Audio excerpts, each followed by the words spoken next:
saying like I could have went. You know what I mean? I could have. That's dope. I could have, but I squandered that opportunity, and continuously I get these opportunities to be creative, and I just enjoy being in that space more than it is kind of. No, Eleanor. No, you good. I'm looking for Eleanor. L Boom. and then right, yeah.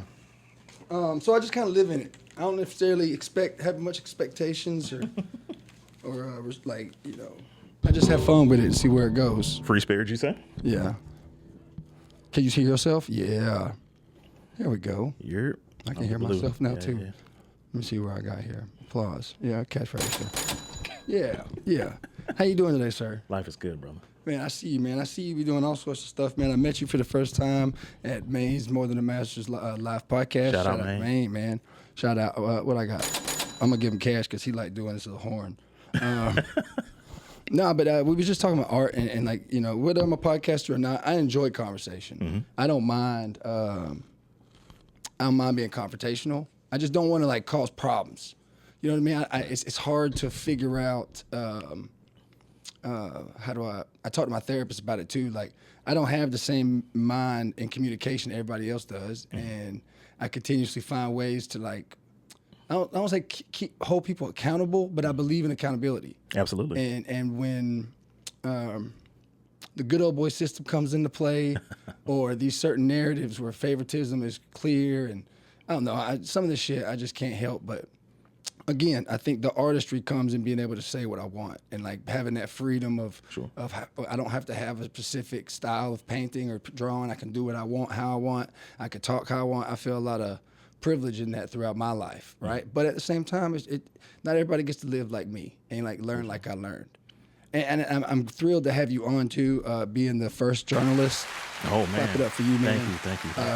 I know there's a proper name for everything. If you feel listen, I am not that dude, man. Well, I know that I got it all here in my notes, and I got some questions in general. But I am thrilled to have a journalist on because I think it is important. Certain stories must be told a certain way. Absolutely. Certain stories must be expressed certain meanings. It shouldn't just be opinions all the time or, some fact. And I don't know. I've seen, since I've met you, I've followed you a little bit, saw some of the conversations, try to catch them when I can, but I get to follow back up on the walk with me's and everything. And thank you for that. I think that you bring a lot of content to the table, man. So I appreciate you for being on, man. Definitely. When you say content, and this is, shout out Dr. King, I always try to look at content from the perspective of content with character. Okay. So that's a huge thing for me is, I think most everybody now does content. I think that's just, with the nature of social media. Yeah. Is, hey, you can post a reel, post your words, anything, but I always try to bring a certain level of conscientiousness to what I do, and it's 100% Ken. It's, and I understand people got a lot of different ways to express themselves or throw it into the chat GBT, but that's, not my style. This is me, for better or for worse, as you've alluded to. And this, of course, is why it's why palette is something that's so important to you. You know what I mean? Because it's your expression, it's your painting, and I mean, it's your journey. Shout out to you you mentioned therapy, going to your therapist, man. Yeah, I hate it. I hate it. I really do. But it's an accountability piece for yourself, man. And so it's beautiful. As much as you don't like it, I mean, it's essential to even, to this production that you do, man. And obviously, like I said, it's an honor to be here, and, friend of Maine is a friend of mine. So I know you look out for him. You guys look out for each other. So that's dope. Well, you speak of accountability. Let me touch base on that real quick. Because Maine, for instance, Maine, you're welcome to pull that back, make yourself comfortable. Oh, man, listen, this is kind of thing. I'm up, man. But speaking of Maine, like there are certain, I hold myself accountable, and therapy I've done in the past. And I'm the type of crazy I call that there was only so much help you could do, and I had to learn my lessons. Mm-hmm. And once life kind of caught up with me and I became a father, at a certain point I didn't feel like, I was wrong or I didn't have any issues. I didn't need no therapy, nothing. Mm-hmm. And then I am grateful for the hiccups that I've had that give me this accountability, because I am associated with Maine. I do have these other individuals in our social media realm I look up to, but everybody isn't necessarily the man I'm looking at. You know what I mean? Right. And I have to still be accountable of myself, because I do look at trying to become a man like some of those men and finding these qualities that I can still be accountable for. And yeah, I agree. I don't think I have to change who I am, but I have to be accountable. Sure. You got to, because you never know. I have a Charlie Kirk joke that got a lot of backlash. You never know, and that was my first experience with it. But yeah, therapy is definitely making me be honest more in the day-to-day with my accountability. Cool. With the accountability piece, is that across the board? Is that being a father? Is that being, somebody who is expressive? Look, this is your show. Don't mind me. It's kind of my thing. No, we're free conversation, bro. Ain't no issue. I'm across the board. I try to be. Right. But when you, how can I say this? In my brain, like we're talking right now, I'm still thinking about the next hour and a half we got going on. Mm-hmm. I'm thinking about what I got going on Saturday, which is Augusta Fall Wine Festival. Y'all come out this Saturday, 2:30, 7:30. I'm thinking about Maven in there if he's gonna come pitch. Like my ADHD is rolling, right? Mm-hmm. So when I start doing these accountability roles, sometimes I will get lost in like percentage of what I'm giving here versus what I'm giving there. And that's managing your accountability, managing your emotional states to like be fair with all the range in which you're trying to build. Sure. Yeah, because my worst critic of myself, and I think flaw of myself, would be my tone. If I get emotional or I ain't gonna say I feel unheard, but I'm trying to like be heard still, or like not like getting the point across. My communication of vocabulary is low, so when I'm trying to talk about some stuff and I'm emotional about it, I can get frustrated because motherfuckers saying, like I heard the word somber yesterday. He kept talking. I was like, yo, bro, I don't know what that last sentence was. Like, and he had to explain like mellow, and I'm like, bro, I've never heard that word in my life. And that's the same thing I feel in like learning how to communicate and be accountable with how we communicate. Right. Yeah. So I guess that answers your question all around the board. Essentially. And the beautiful thing about, again, I go back to expression is until you say like, man, I never heard that word out, and it's funny, like that we met through Maine, because these are conversations that Maine and I have had in the past. Cause I tend to use, $5 words, fancy words, and Maine's looking at me like, yo, what is that about? Yeah, I'll be trying to learn too.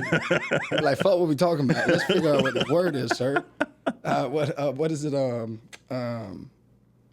Pescatarians. Pescatarian? Yeah. And then you got there's another promotion I was doing for another church. I've never heard this word. Oh, Presbyterian. Presbyterian. Got you. And there's, I don't know, just some of these words just get me. I can't say. I just can't say. But no, I think expression is good. I think that we all got to find some way to do it. Absolutely. We all have to be honest with it too, or like mine's just an outlet. Mine's just for me not to be crazy. But you're doing something on a bigger scale. What do you feel like drove you to? Because I mean, you went to school at Florida A&M University. Yes, so shout out to Rattlers. Shout out to that. Let's do that. I'm still 3-letter certified, so I'm still. But I applaud anybody who took that and really like. Was that your study? Was journaling? No. So it wasn't. Okay. Beautiful thing about it, and I'll kind of tell the whole spiel since we're hanging out. Yeah. I actually in high school did really well on the SAT in math, and so I ended up going to school for engineering. Oh shit! So I went to Florida A&M to be an engineer. About 3 years in, I was like, it's not really it. So I actually came back home, man, and a couple of odd jobs, and then started freelance journalism. Started freelancing at the Aiken Standard in 2004. So I've been a journalist ever since. So I've been a journalist now. Holy smokes, 21 years. Dang, man, 2 decades. Yeah, man. So. Been in a lot of different, a lot of stops, Aiken Standard, Metro Courier in Augusta, did some work at Augusta Chronicle for a little bit. What got me into, because I'm mostly a writer now, a freelance writer, but I also have been in the podcast space. I've had Making a Difference now for 10 years. Yeah, that's right. I was about to get to that next. Thank you. What got me into doing Making a Difference was I actually did a 6-month radio stint on WKZK. Mm-hmm. And that was, January 2025, I got married that May. So I wanted something a little more stable. So what I ended up doing with the pod was I ended up taking the pod, and instead of doing it, kind of an in-house radio format, I just said, well, let me do internet podcasting. Yeah. And that's really how I got started into that. But as far as journalism, at this time, I'm a freelance writer. I have bylines and credits with ESPN Zandscape, the Christian Science Monitor, MSNBC. Oh, man, you got some accomplished achievements. Yeah, man, and it's. I love what I do. Much like you talk about expression, I write mostly about race, culture, social commentary, and respectfully, I don't really hold my tongue much. I've read some. I got my lady to help me read some of them because I'm very generic when it comes to those topics in the sense of, I feel like the best way I've ever been able to explain it is how Dick Gregory says it, was once you put the glasses on, you can't let nobody else see through it or whatever he says that quote. And like, that's the best way I can explain it. I'm very blunt and honest. I don't know like facts or like, things to back up. I just call out good old boy systems, things that I'm aware I can actually be accountable and like see, Yeah. And thank you for that. Well, it ain't no need for thanks. It's just I think that for me, I was the white guy that was young enough to get punched in the mouth by whatever culture it was, but I was taught a lesson in those moments to look at everybody in a different way. Because I came from what are them towns? Sundown. Yeah, them motherfuckers wasn't nice people, and whatever their family or whatnot, but I still am accountable with it here in the spaces because we can't deny that. If you deny that, you really ain't seeing the whole reality. Right. You know what I mean? And if that's the argument we're going to have, I ain't got time to argue with my family about it. I just cut my, you know what I'm saying? But nonetheless, I still, I think that that's something white folks haven't went past. I saw something online actually, and I'm curious before I go any further with you about this. I don't know facts, but every 400 years something happens. There's like a timeline of like shifts within cultures, within like our knowledge base, yada yada yada. And Africa is fucking showing out right now. I watched some shit on Africa, like I forget. God, I wish I could like remember names. But he's the new president of Africa, and he's trying to like unite everybody and do other stuff. And like they're going up with China and Russia, and it's like even in this sense, we have enough military to not really be threatened unless we need to be. Well, what's the point in keep pushing the shit? You know what I'm saying? And like. I think that shit is going to happen. Right. I know what you mean. To America. And it is going to be a pop in the mouth. And I think that time is coming. I'm not trying to like wish something bad upon us here. Right. But I definitely think that freedom of privilege has went on too long and too far into the world that it's starting to be held accountable. Yeah. And yeah. So from the journalist aspects, you get to write all these different topics. Do you get excited still to talk today about these topics versus some you're very proud of or you're very connected to from your previous ones? So the short answer is yes, but just like so I do the same thing you do. It is like very stream of consciousness, a lot of different things going on. So I can't help, and it's funny I'm wearing the hat today. Like this is just, it goes with the shirt. Yeah. But Malcolm X. And so, and I'm as you talking, you're like, well, I got my 3-letter certification, but at the same time, you strike me as a very intelligent person. Oh yeah, bro. Look, this Martin Luther King right here. I got Martin Luther King quotes on the thighs. I still educate myself. No, and that's what Malcolm did. And so like to that end of, it's you kind of have this way of kind of, I don't want to say picking on yourself, but at the same time, I'm like, we in this dope studio. Yeah. You're talking to all these dope people. I'm like, kind of like, hey man, Tommy Archer, man. Hey, I'm that guy, man. Not to be arrogant, but because like I said, I see some of your posts in different in podcasts and such, and I'm just like, he says these things about his 3-letter certification, but I'm proud of it though. So I am proud of it. Good to know. But like I have jokes and it's in my comedy set because there are like. This part will come out after. I don't care. So like I'm going to be talking about like how I went to try to go join the Army. Like it took me 7 times to get my learner's permit. Learner's permit is just a written test. And I had a lady named Miss Gretel. I had to bribe her with like butterscotch candy just to get my learner's permit. Right. But then I go to the Air Force the ASVAB test and all that stuff. Failed it 2 times. There's 2 duck walks already. The 3rd time I took the test, I still didn't pass it, right? And now, first time I went for the Air Force, which was like, I had to score like a 75 with a GED. Second time was the Army, I had to score a 50. I scored a 47. Third time I scored a 44. And they made me duck walk before I could leave. That's bullshit. So like, there's certain things with the stupidity that I have like found that is just nice to let people know that everybody ain't smart. Everybody ain't got the... It's like I try to make it humble, but it always comes off that way. I don't know. Maybe that's me still getting used to this. But it's relatable. Yeah. is definitely relatable. So mission accomplished from that perspective, man. I do think that I have to be honest with my audience that of my mentality regularly, because I don't think that everyone communicates like me. Again, like we were saying, I don't think I tell the same version of stuff. Got you. And that trickles me up sometimes. But I don't. I'm happy about it. You know, I still have a great job. I got a great life. Got a great family. You know, I'm blessed. I got paid off at 35. I'm no one to be arrogant. I got you. You know what I mean? I think it's great to be confident in our craft. Yeah. I think that it also has to back up, like with the work. You got That's 20, facts. 20 years of work. You know what I mean? I got a year of podcasting. I think that I'm blessed to have met Main, to learn how to do this a little better and figure out some questions. I think I'm blessed to be able to afford this. Right. Not everybody gets this opportunity, so I don't try to speak lightly of it, and I try to allow those words to implicate that. But it does come off that way. I wanted to be clear for people who don't see it that it's not. But I am proud of it, man. Great, it's hard. great. Now that's the main thing, man. Is I just confidence, man. Confidence is like it. It really like people kind of say words like manifestation but it's what gets you from good to great.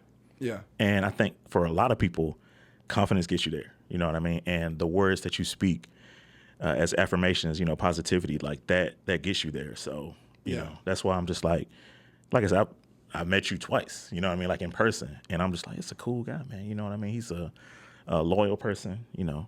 I know person. I'm the coolest white dude. Even though like most white people don't like me, I know I'm one of the coolest white dudes. And then you say that, and I do accept that, and I do try to work on that narrative and like present it so my audience don't feel like I'm just bashing myself. Because Main tell me the same shit, and but it all comes to the work for me, and I say that because October 11th is a dream come true. When I started comedy a couple years ago, and the main goal is like, all right, I'm not competing with nobody else. Right. I'm doing my job. I'm figuring it out, and the goal is 150 people. That's it.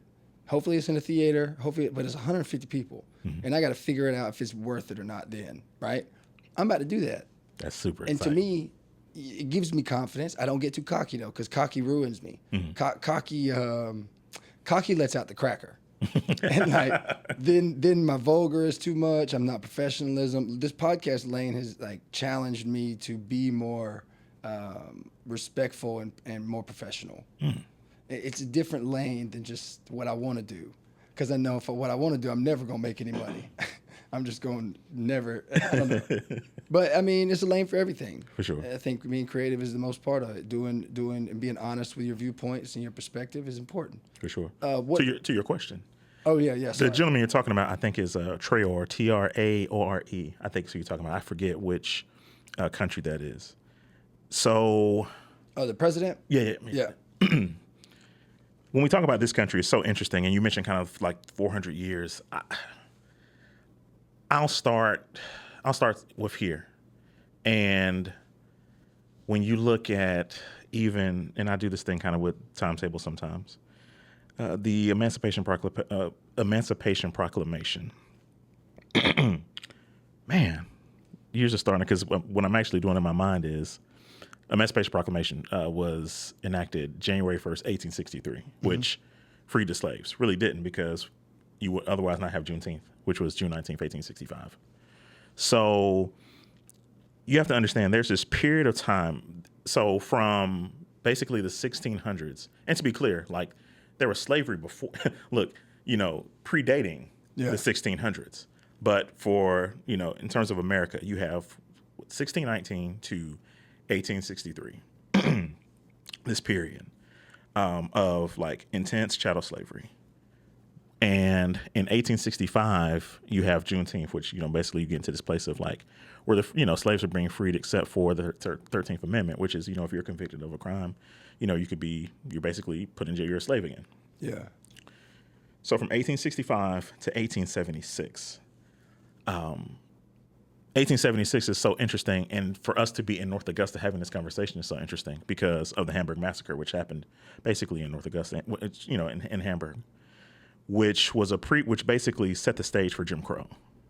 So Jim Crow, in essence, started here because you have the Hamburg Massacre in 1876, which gives you the the stolen election of the stolen South Carolina election. So the governor was supposed to be this gentleman, Daniel Chamberlain. Wade Hampton, whose name you see on the Veterans Park when you're going downtown North Augusta, ended up being the governor of South Carolina. That's important because the white mob violence that you saw in 1876, a lot of that was continued to be enacted. That goes into the Compromise of 1877. So in the Compromise, it's so interesting that you talked about you mentioned the military kind of in passing when you asked me that question. We kind of think that civil rights happened through like the morality of people, and that very much isn't the case. A lot of how rights were established and enforced were through the military. Like that was actually seen, if you know, like I said, I go back to 1863. There was actually, before the Emancipation Proclamation, there was actually a settlement in South Carolina known as Mitchellville that where there were freedmen. And that was made possible due in part to there like being a fort right there. Yeah. So again, going back to 1877, I know I'm saying a lot, but are you good? Yeah, good. I'm with you. So in 1877, you have this compromise, which basically says, you got to get the military out of here. You know what I mean? So once you take away those military protections from freedmen, now you get Jim Crow, you get the KKK, you get this like perpetual mob violence that is seen in places like Chicago and DC. And again, this is happening during the Red Summer, 1919, 1920. Everybody knows about Tulsa, which was 1921. But understand there was violence that was going on before then. So I'm saying that because I don't, but I'm trying. I really don't. So when we talk about kind of these shifts happening, I think people have to really understand that, like when you talk about America, you're talking about this violence in perpetuity. It's continual violence. It's violence that doesn't stop. Again, 1920s. You can, when you look at some of those, the reason why you had black soldiers, why you had Tuskegee Airmen who were, going overseas fighting in these wars, they were thinking, when we come back, we'll be treated like 5/5 human. Yeah. Hope for that hero victory. Well, we'll be able to, get access to the GI Bill and make lives better for. No, that didn't happen. So those insults combined with what happened with Emmett Till in 1955, now you get the sit-in movement at North Carolina A&T. So now this is taking you into the 60s, into the 70s. Into the late 50s, early 60s.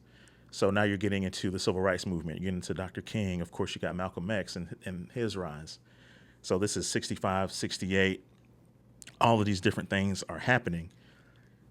When you get to integration, again, it's not a function of conscience. It's a function of what has happened with Malcolm X being assassinated in 1965, Martin Luther King being assassinated in 1968, just like this very much this upheaval that happened, during the 60s, early 70s. So I'm saying even here too, because my mom, the Augusta riots, absolutely, and my mom was, I think she was in school and it was separated bathrooms. Mm-hmm. I think that even I want to say she's 60s too. I think that's the era, early 70s or something. Yeah. I just wanted to pitch in. It lasted here a lot longer too before stuff changed. No, absolutely. And so again, there was a desegregation order because, again, as these laws are coming down, like civil rights legislation, and when I say civil rights legislation, I'm not just talking about in the 20th century. I'm talking about even, again, going back to the Emancipation Proclamation, Juneteenth special orders, so on and so forth. Like there were still folks who who explicitly did not follow these orders. Yeah. You know what I mean? Who said, nah, I'm good on that.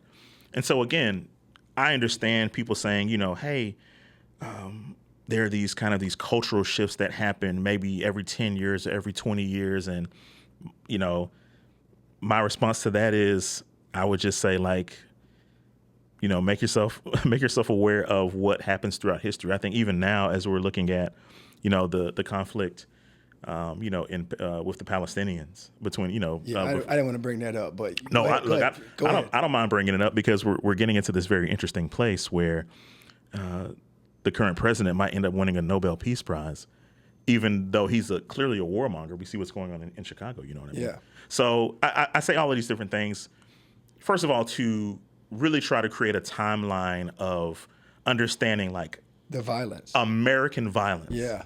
But then you did mention the military, so I'll be remiss if I didn't mention imperialism, which is this idea of using your military to intimidate all across the world. That's right. So, well, why don't the Americans really listen to the United Nations? Don't have to. Hey, man, this military, we got we got the biggest military, and so on and so forth. So there are these. I feel like the best conspiracy that's coming true is Israel and America. I ain't gonna lie. No, it's scary when you have, APAC. Yeah. And they're able to impact elections. Yeah. With Jamal Bowman, with Corey Bush, you know what I mean? So it's sometimes I have commentary. I talk with my dad a good bit, and I'll say, actually the president is Netanyahu. It's Bibi. Yeah. You know what I mean? Just because we're sending so much money, to Israel, and we're sending so much, weapons and all of these different types of things. Anyway, I was talking about imperialism. Yeah. Sorry. So, no, it's cool. So, having the military and using the military to intimidate abroad, which is something that's happened, again, for decades. That's happened, in these places where it's like, well, we want the poppy seeds here, or we want the drugs here, or we want the oil here, or, but back in the States, we're told that, we're going out to fight for other people's freedoms. You know what I mean? So, and that's really the importance of my job, and where I take a lot of pride in my job is telling the truth, is using history to inform people, but also to empower people and to break through some of the propaganda that people have been exposed to uniquely in this country. And it's an uncomfortable truth because, hey, people fly flags, not just on July 4th, but all of the time. All year round. You know what I'm saying? Yeah, all year round. Yeah. When you say that, I'm interested. What intrigues me the most is like, some folks don't see the violence. Sure. Some folks, all right, we'll just use slavery as like for my generation of like Martin Luther King up. That's pretty much it. I ain't gonna know dates, but that's like information I could relate to or like understand to talk about. That was all about cash in the Confederate days that led up, and everything was just about money. That narrative is like, is blinded by all the violence that you got to see on television. And we just, I feel like people go back further and just like, oh, we didn't have TV to prove nothing. And then you don't see it, and then they don't look to, I don't know how to, I guess what I'm asking is, how do you change, how do you write or how do you communicate that across to like impact that visual narrative they're having? Sure. So that's a remarkable question, because it's not just about me doing the work. And this is actually something that's very personal to me, because it's just like, okay, I'll just use this water as an example, is I can give you the water, but I can't make you drink. You know what I mean? Yeah, right. That's right. And it's very much like that when it comes to writing is, I can dedicate myself to the work. I can, put the facts in, the historical narratives and perspectives, but a person can look at that and still be committed to whatever it is that they learned previously. You know what I mean? And that's how you really get to Americas. You know what I mean? That's really how you get the, I experienced this actually here in North Augusta. There's a white supremacist monument actually in downtown. That's a lot of names up there that shouldn't be around town too. That says Anglo-Saxon supremacy. It explicitly says that on the monument. And so I actually went to go try to have that taken down. And I remember during one of those sessions, it got pretty intense. White guy came down and actually was like, we don't, he used the word carpetbagger. He's a cacker. He's a KKKer. That bitch already flinging slurs. That motherfucker's been in the sack. God damn. Sorry. Yeah, it's cool. And so for people listening in, it's like a derisive way of saying like, Northerners, and it's kind of an all-encompassing term of for slur for freedmen and Yankees and all at any rate. And to context, if you know that phrase, it's from a reference for the time era in which it was the slavery and Civil War. Yeah, sorry. No, you're good. You're good. So that's a lot of what I've experienced that as a journalist, but I've also experienced as a concerned citizen. I'm always careful about using the term activist, And when I went, like I said, and this was almost a decade ago now, when I went to the city council to speak about those issues, I was like, yeah, I'm an activist.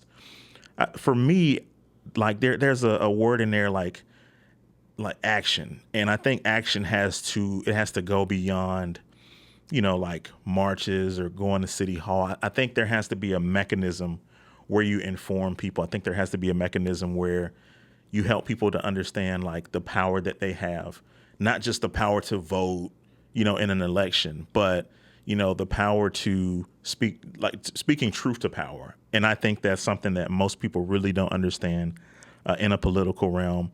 I think even in a social realm, like, hey, this pothole has been in my, I've been having to dodge this pothole for 6 months. Who do I speak to about that? How do I speak about that to people to get an end result? Yeah. Or how do I organize the other people who drive around this pothole, and how do we come together to speak to the people to say, hey, man, y'all need to fix this? I'm going to speak on a problem we need to fix. Yeah. Because you're speaking on this. There's a difference here in black culture and white culture. Sure.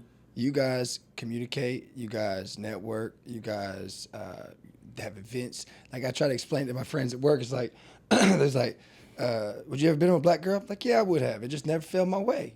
I'd love to felt that love from a black family I've always seen and really been a part of it. And like, but you find love in different ways, and however it falls, it falls. But in that sense, it's like white folks don't do that.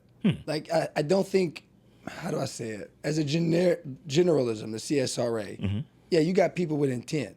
You got people that want something or have a narrative. Sure. But as a whole, in the aspects to, okay, we see the problem you're talking about. I'm on board with you. I see that more from black culture than I do white culture here. And I don't know. That's my perspective. Is that because, and like I'm just asking you, there's a system in place that favors whiteness that works? And I do want to differentiate because, and it's so interesting when I use terms like when I say whiteness and white supremacy, what I see from white people is that they will implicitly take that on them. That's not your burden, believe it or not. White supremacy is not your burden, even though you're obviously a white man. White supremacy speaks to a system that you may or may not be able to take advantage of.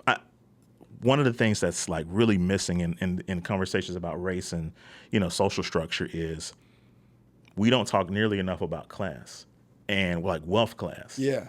And are you working class, working labor? All these different types of things. And what I find is that you may be able to find allies based on, hey, I used to work in manufacturing.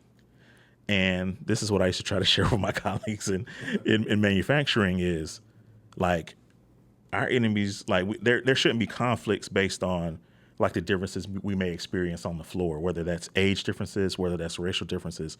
Like we should be able to look at the conditions of our labor, of our work, and then realize, hey, these guys up top are really making things hard for us. How do we hold them to account to make life easier?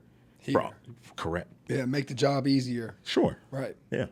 So that a lot of that, manifests itself, just, I know I said a lot in a little bit of time, but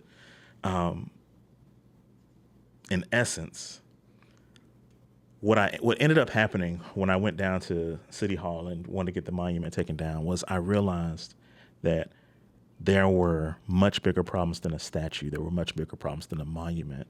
When you look at poverty, when you look at deliberate denial of opportunity and access. And I've thought a lot about this recently with what happened in Augusta with the shooting at the mall, because that was, of course, a retaliation, with what happened in Meadowbrook. But I always go back to that conflict started because there was a territorial dispute about kids selling water. Oh, yeah. And that's crazy to me that, first of all, water should be free. Like, you paid for this. That's crazy to me. Yeah. You know what I mean? But to think that a bottle of water could be at the center of a conflict that actually put tens of people in jail, put tens of people in danger. Yeah. You know what I mean? Is so wild to me. Actually, I went down to the mall and kind of walked around kind of in that space a few days after it happened, and I was like, it's just wild how, and I'm saying all of that to say this, like, when we think about South Augusta, I think of like how many parents or guardians may have wanted to take a job across town but couldn't because they didn't have any transportation. And maybe if there was a bus to get them from Meadowbrook to, hell, I don't know, to the mall, you know what I mean? Like, would it have kept those kids from feeling like they had to be the man of the house? Possibly. And I mean, Different choices, different options. and maybe that's a stretch, but It's not a bad idea. yeah. It's not a bad idea at all. But that's my interpretation of crime, and that's my of crime prevention. To me, crime prevention has to be about, once you eliminate. To me, the best measure of eliminating crime or curbing crime is our anti-poverty initiatives. Well, that's a hard thing to do around town, I think, too. I don't, again, I'm not very influenced or like notable in all the facts and stuff. I don't go researching and like do all this.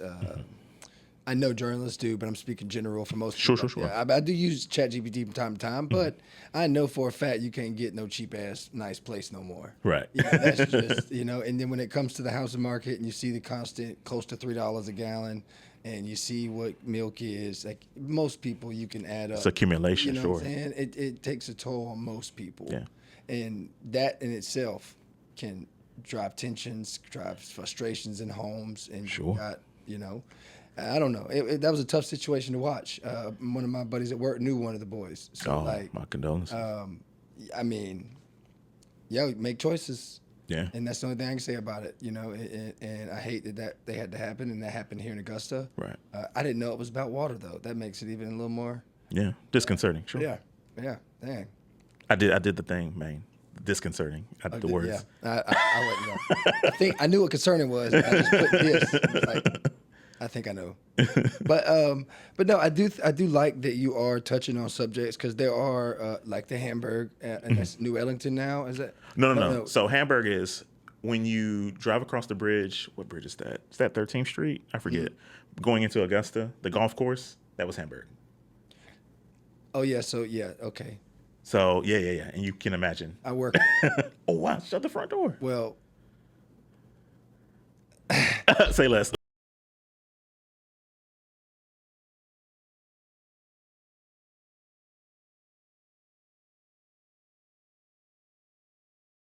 can say it back. All right. I just ain't gonna say my work. They'll fire my ass. I can say the railroad. No, it's interesting because that was a railroad town, so that's the history of it. That's why I'm making sure, because when I first saw you talking about it and you were doing a walk with me and you were showing statues, it was interesting to me, like, oh, those two names click. And I was like, oh man, this happened. So then, like, I looked some of your other stuff, and then even now, like, I didn't know there was a statue like that here. Mm-hmm. I knew there were. I know in every established white town, there are Confederate soldiers throughout streets. Right. I know that for a fact. My brother has autism, and he was fixated on the Civil War.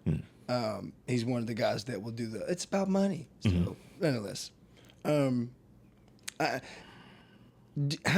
even know how to ask this. How do you even go to find out if someone wanted to find out more? I guess history of this area, Sure. of North Augusta, not just Augusta, because I Right. think that's where I'm trying to. Right. Yeah. No, that's a great question. And so even that, so here's what ends up happening with people when they try to get information is you go to like kind of what you think will be like reliable points of reference. I'm going to go to this museum or that museum, and it ends up being very deficient. One of the places that really changed my perspective on Aiken County was the Center for African American History and Culture, and that's actually in Aiken. And so there's a historian who actually reached out to me when I first kind of raised sand about the monument, and that was Wayne O'Brien. So shout out to Wayne O'Brien. I think the world of him. But going, the short answer is historians. I know that access is not necessarily available to everyone, but, and that's part of my burden as a person in the media, is trying to close the gap between a dynamic historian like a Wayne O'Brien and just a person who just may have a general interest in, well, Hamburg, what's that about? You know what I mean? Yeah. Because like even in the municipal building in North Augusta, it tells a part of that story, but it doesn't really get into the detail in a way that can really help people. But I did mention the center in Aiken. I actually went there today, funny enough. There are actually books in there about Hamburg. There's a book in there about Hamburg. The Rise and Fall of Hamburg is the name of the book. And there's actually another book about the formation of Aiken County. Aiken County was partly founded by 3 African-American men. Okay. Yeah. One of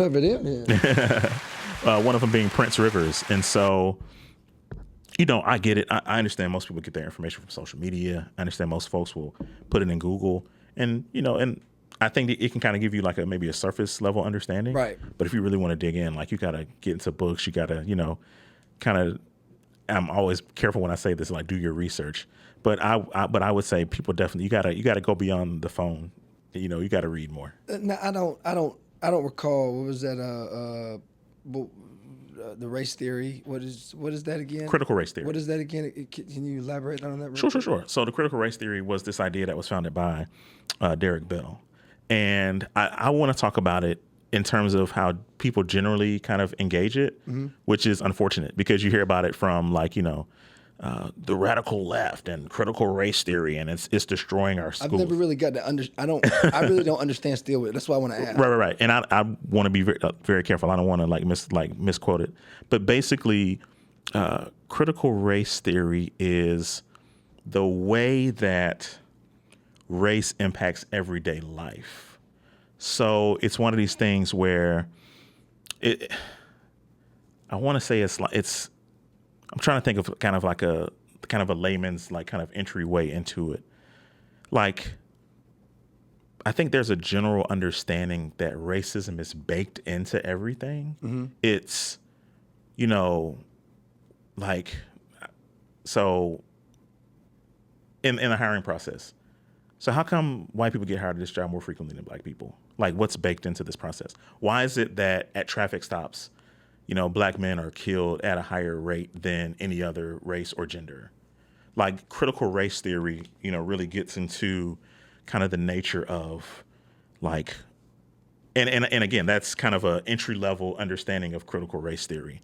There are some outcomes with critical. So this is a forward thinking process. Right.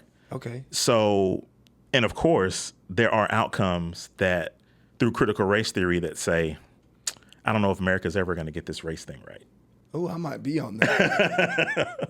All right, so when we talk about the school, I want to go back to the school because this is where I asked the critical race theory. Mm-hmm. Because it's been hard for me to understand. I keep hearing all the time. But when it comes to looking back on high school, even though I did an extra year, so I got 5 in. Mm-hmm. So I got enough history class to know and recall. But it's just like bullet points of the world. Mm-hmm. And then even when you go into like United States history, why is this a bad, well, I ain't gonna say it's a bad idea. Why don't we actually phone home to the actual areas of history? Like we were saying, you could dive into it, but why isn't that? That would be impactful, especially if you got generation here, generation here, generation here. Right.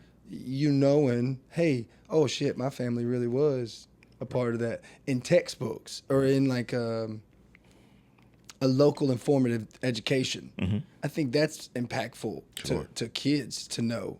I really believe my motto is white folks need to be popped in the mouth in some way, whether it's a form of like accountability through books, whether it's altercation that changes their perspective, or them looking at themselves back and seeing that accountability. Mm-hmm. There's many ways I feel like it can happen, but I don't see it happening just based on their initiative or conscience. Or conscience, I mean? Yeah. So to me, I think it comes back to propaganda and like how propaganda is basically really has puffed up. Yeah, this idea of American exceptionalism of, we're conquerors and so on and so forth. The question I think we should all ask, and again, this goes beyond race, this is about race and really and wealth class and structure, is what is the advantage of teaching students critical thinking? What is the advantage of giving students in this country uniquely a full perspective of history? Yeah. How does that change you from, say being someone who goes to college, takes on, 6-figure debt, goes into the workforce. This generation in particular, you just mentioned, hey man, groceries are really expensive. Yeah. You know, buying a home is really expensive. You know what I mean? So kind of, you know, taking you from, you know, basically from infancy to working until death. Yeah. Instead of having that outcome that feeds capitalism, that kind of feeds the machine, now we're going to create, you know, healthy adults that. So once you teach history in an adequate way that shows how America has treated the poor, how America has treated the marginalized, how America has treated people of color. So now people might not like America as much. So now we don't have as many flags flying. You know what I mean? Now we have people who are starting to question whether capitalism is a good thing or it's a bad thing. Yeah. And this is something that the establishment really doesn't want. They don't. They're fighting it left and right. Yeah. And I mean, even to the point of like knowledge is really gets you into the door. But there's still the actual component of like pushing back on this thing. You didn't really so much ask an open-ended question as you really just provided a commentary for people who are not able to afford their basic needs, which CBS News says it's 60% of Americans, which is scary to think that if we're sitting here and we can afford our basic needs, you know, if you bring three more people in here, statistically, those three cannot afford their basic needs. Oh, yeah, no, all the time. It's wild, right? It's all the time. And it's like I'm around folks all the time who are still creative and still chasing dreams. And it's like, yeah, I might have to save up for some of this stuff for a couple weeks or a couple checks. But I still, you know, for me, it's still time and management, this, that, and the third. So I could imagine with somebody who don't make the money I make, right, or don't have a double income household, or you know what I mean? Like, so I try to, it's like I relate in the sense of, I don't mind answering it, but I don't like being asked like, oh man, you're going to Tobacco Road? What for? Oh man, you're going over to the South Side? What for? Mm-hmm. Like, and it's like, I go where I want to go. Right. You know, and I will get checked from time to time. I will say this in a sense of like, I do have ADHD and my little radar, and like as much as I've experienced danger in like my life, I live how I live, and if I'm gonna go, I'm gonna go. You know, that's how I live. But I don't have that. No, I mean, you're going to have to kill me if you're going to shut me down if we in a fight. But if I'm going to get there, I'm not going to try and get there with nobody. You know what I'm saying? Right. But I'll go to Atlanta. Wherever I'm going to perform or whatnot. I was going up to Atlanta. I was going to perform at Uptown Comedy Corner. Shout out to Destiny and Duke Desdunes. And Duke was like, yeah, where you going to run at, man? I was like, bro, I'm just going to go straight in like some area downtown. I sent him a map of where I was going to run. Mm-hmm. He was like, nah, bro, you a white dude. And it's 11 o'clock at night, bitch. They going to you might get robbed, bro. Mm-hmm. And I was like, well, all right, where do I go then? I'm just that dumbfounded white dude. It's not like the other narrative is like, yeah, man, you're crazy to go over there like that. And it's like, what the fuck am I crazy for? Mm-hmm. If I go over there and I don't know, I'm going to find out quick. I'm going to learn my lesson. Right. But I'm grateful to have like Duke and people that look out for me that can put me in places that I don't endanger myself. Yeah. But you don't know what's going to happen anyways throughout each day. Free spirit is what continues to kind of shine through with you. And it's cool to see, like, despite the things that you may have experienced in life, despite this very crazy world that we live in, that fundamentally you remain a free spirit. That's dope. Well, I think that, I don't know if anger is more genetic in white folks, but I do have a theory. I'm not going to explain that theory, but I'll say experience-wise, no, I don't need no gun. I got a baseball bat tucked away because I know that how I am, I'm going to enjoy doing that over I am shooting you.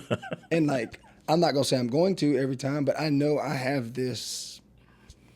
Yeah, it's not. I don't want to be like everybody. I want to figure out who I'm supposed to be. Right. And that don't matter where I go. Mm-hmm. That just matter how relationships I'm making, how I'm learning from people, what experience I'm making. There was two things, lessons in my life was I was in juvie at Augusta, not the holding facility, the actual YDC. YDC, yeah. And I said the N-word, and I said it the wrong way. I got tore up. I'm quite sure. Right? Now, I come from the era where I've been in and out of jail, so I've been hearing the word used with an A. I never really said it. I don't recall ever saying it as a child or whatnot, but the surrounding environment, you understand. Yeah. So when I said it in a defensive way of an altercation, man, It was like, it was over. Fire. Instantaneous, of course. Yo, 15 deep, nobody was mad or whatever the altercation started from. It was all about me now. And then I had got some lessons from the guards. It was a big altercation. But through all that, every time I come out of solitary, another lesson would be taught in altercation form. But there was a couple of guards that started talking to me about Martin Luther King. And that's where I have my quotes and this influence and how I think. I never liked the idea of bashing a man for his relationship flaws on the impact he's actually having on a scale, whether that be as big as a scale as your kids or as wide as a scale as, making everybody have free actual rights, right. or making it be more just in money or whichever range it may go to. But you got to have that fairness. And, I learned my lesson the hard way there. And then, I done forgot where I was going with the other one. You had the incident in YDC, and then there was another one, yeah. Oh, I'm having a brain fart because I done said this story. So anyhow, that happened. That was a big life changer for me. And then another place I was at afterwards, I had to do some information on Gandhi. That was my other one. And even though there's speculation around him, I don't know if he's a pedophile, what he was doing with these girls. That's not for me to say. But what information I took about his, teachings, I guess I would say, it was like, oh, man, people can be like this. And, I ain't got to be this angry white dude all the time. And, so it's shifted. Those two things really shifted me the way I look at people, and then it also shifted. I don't have father figures in home. I never had that because of my situation, but it shifted me how I am with all right, Maine. I'm see we're the same age, bro. How in the hell you such a man like this? I like how you do that. I gotta start watching learning, and then certain other people's strength, and you have these conversations with men and start to figure out who they are. It's I don't know if I can trust the way I was thinking about him because now look at that. I've been going on a 4-week silence at work because of that Charlie Kirk. I'm not looking at these people the same way after this. Right. I don't give a damn what information you gave me now. Some of it may be relative, but that's how I look at it, No, that's cool. And so that it really opened my mind up again because we, we were talking about ADHD and just being stream of consciousness and taking everything. I'm a lot. I'm sorry. No. That's you're helping me out narrate a lot better than you think. No, that's. So it's interesting to hear you talk about fatherhood in a way, because that ends up being, that is so much of the narrative on black men is that, oh yeah, black men deadbeat dads. It's been that for generations. But you're saying, or you're implying that Maine's example is saying, hey man, he's a dope dad. Yeah. You know what I'm saying? You know what I mean? Which is, you just don't get that. You know what I mean? In the media at all, social media, certainly not national, local media. But for you to say that, it's oh, I give them all the flowers I can. Man. You know what I'm saying? But it's wild. But the fact that you're committed to, because like I said, I saw your kid running around, man. And I want to give him back. It's the best. I want him to get this call to swans and come scoop him back. But no, I was gonna say, man, fatherhood, best hood, man. Yeah. I don't know, man. I think that we all got to be our best version, and it starts with breaking circles. It starts with you got to see where you came from, and that's where when I'm reading this not reading this information I learned about Martin Luther King. The one thing I read that I don't think I ever learned in school about him that really I heard it in the documentary on HBO. I think the second time I heard it again. He was somewhere, I think it was Chicago. I think it was, the temperature was dropping. There was a apartment building that was ran off coal, and he was outside shoveling coal for some obscene hours. And it was he put off some other events because, I don't know, those things should be notated. And to me, you got to see what you're growing to. Yeah. And if you ain't got no vision, you're just going to keep doing the same circle. I'm glad you mentioned Dr. King. How I ended up writing for the Christian Science Monitor, I wrote this piece called The Forgotten King, because I felt like what had been happening with him is that people was basically limiting him to one speech, and not even the whole speech, part of the speech, the I Have a Dream speech.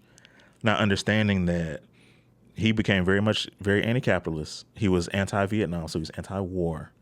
And by the time he was assassinated in 1968, people really didn't like him, man, because they thought he was, he wasn't for the war in Vietnam, so he's a communist, and not that communism is bad, to be clear, because some people are going to be listening to the conversation like, well, and that's another conversation for maybe a conversation for today. But I just want to stick on Dr. I still King. don't understand. I don't vote. I don't know. Right. I couldn't tell you what governmental branches we have. I couldn't tell you any Congress people. And I thought Charlie Kirk was a congressman. And so I don't know. I just He's a podcaster like you, man. yeah, but and that's where like I try to take this as serious. Like today, I'm not trying to be as jokey. I'm really trying to let you have a voice and like pitch in and like try to understand this narrative. But I think it takes moments like this to make impact, Sure. or to attempt to. It ain't about if it's all you can do is try. You know what I mean? Like you said earlier with the water, you give it to them and they take it or not. Yeah. But I outside this podcast though, and face to face, I call it like it is. Yeah. And that's hard. It's definitely hard. And sometimes it almost makes you feel like you're going crazy. So with like you mentioned Charlie Kirk, and I had heard some of the stuff that he had said about black women, about black pilots, about the LGBTQ community, and to watch in real time, to take this person who, from being a teenager, was really put in this position of power to say these very vile and nasty things about people, and then to be kind of rebirthed or recreated as someone who's like a humanitarian, who's a godly man, it was very problematic to see, because my understanding of religion and of Christianity is, it's about what you say, but it's more so about what you do. You know what I mean? And like character is reflected in your words and in your actions. And to that effect, it just doesn't match up when you try to canonize this young man. Yeah. However you feel about violence, you know what I mean? Like, I don't think anybody, we say we don't wish things on our worst enemies, which I do wish bad things on my worst enemies, but that's neither here nor there. Well, I'll picture I don't know. All I knew is that I saw all these tension-filled college campus debates, and it just like would come across reels from time to time, and this, that, and the third. But I know an instigator when I see one, Sure, because I'm one, and I didn't never see real. Well, I think there was that. The circle one with like 20 kids or something, and they came up to the chair. Yeah. I think that was the only time I saw him like not giving like aggression or aggressive conversation. Let me ask you a question. Instigative conversation. How old are you? 34. If you went up to a campus right now and started arguing with 18, 19, and 20-year-old kids, people would think you were a maniac. Yep. So that's a part of that cat's legacy. And I mean, how I saw the world at 18, 19, 20 is not how I see the world at 42 years old. Now, I'm saying this for preference because I saw goddamn Martin Luther King fucking comparison, which is bullshit. Oh, that's garbage. I'm gonna prove it right here. I don't recall ever hearing what is it, a statement, a quote, any words Martin Luther King in public that was irate or instigative. Right. And this is why I go back to the Two Americas bit, because it's about, like, interpretation is so important. Yeah. Like, what's your value system? What do you believe about this country? What do you believe about black people, people of color? Like, and so when a person says something, and Martin Luther King is a person who, again, experienced, like, he was not the same person in 1955 at the beginning of the Montgomery bus boycott that he was 13 years later in 1968 when he was assassinated.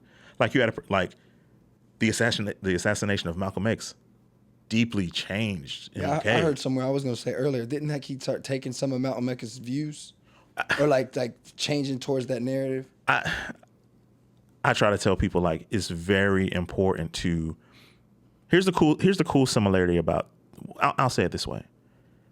You had two devout religious men who, even though they didn't adhere to the same religion, still came to some of the same conclusions about America. Mm-hmm. And to me, that's such a great commentary about the ideals of America, because we try to make this like, oh yeah, it's a place of freedom, of religious freedom, of, so on and so forth.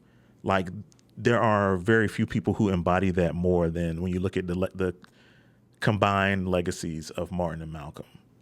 And that's reflected, even though, again, America certainly didn't love them. No, they didn't.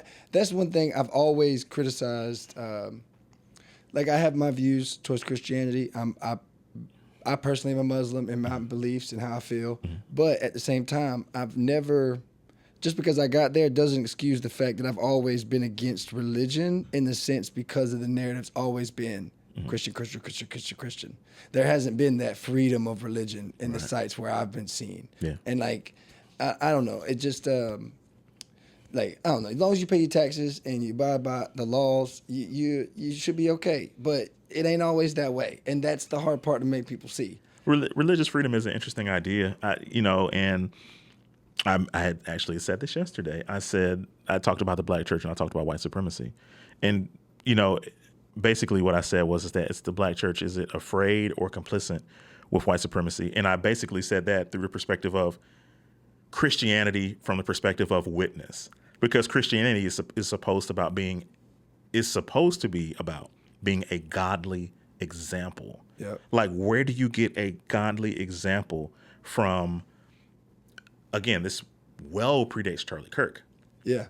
The mob violence that I mentioned earlier that happened with the Hamburg massacre that later happened, you mentioned New Ellington, it did. Because there were riots that happened. There was another one. Yeah. Yeah. Those gentlemen called themselves redeemers because they thought that God had told them to enact intimidation and violence against black people who had experienced, brief gains in Reconstruction. The Ku Klux Klan. The cross burning was about religious purity. But there's another word for how, even if your ideology was sound, which it certainly wasn't, the clear terminology for what they enacted was extremism. Yeah. The KKK, that's an extremist hate group Yeah. that also, in their view, identifies with Christianity. That is an indictment on Christianity. Yeah. People don't like to hear that because they say, well, we've disassociated ourselves from the Ku Klux Klan. We don't believe in that, and I understand that. It's a double standard, right? My thing is that there has to be, and again, the KKK obviously extremists. But there are elements of racism and white supremacy that exist, like within like the Southern Baptist. Yep. You know what I mean? So the Southern states still. So do you like? They said what I call it the good old boy system that works. Right. And environments where straight on you see it. Yeah. You're gonna change in a heartbeat. I mean, when you talk about that, the good old boy system, of course, churches fall into that in some ways. That's more of a. That's not the same thing? You're teaching me if it ain't. Come on now. No. I'm not saying that. I mean, fundamentally, they're the same thing. Okay. But I just want, when we talk about a good old boy system, I think people have to understand, like, we can talk about Augusta. So there's still a good old boy system that exists, even though most of your elected officials are African American.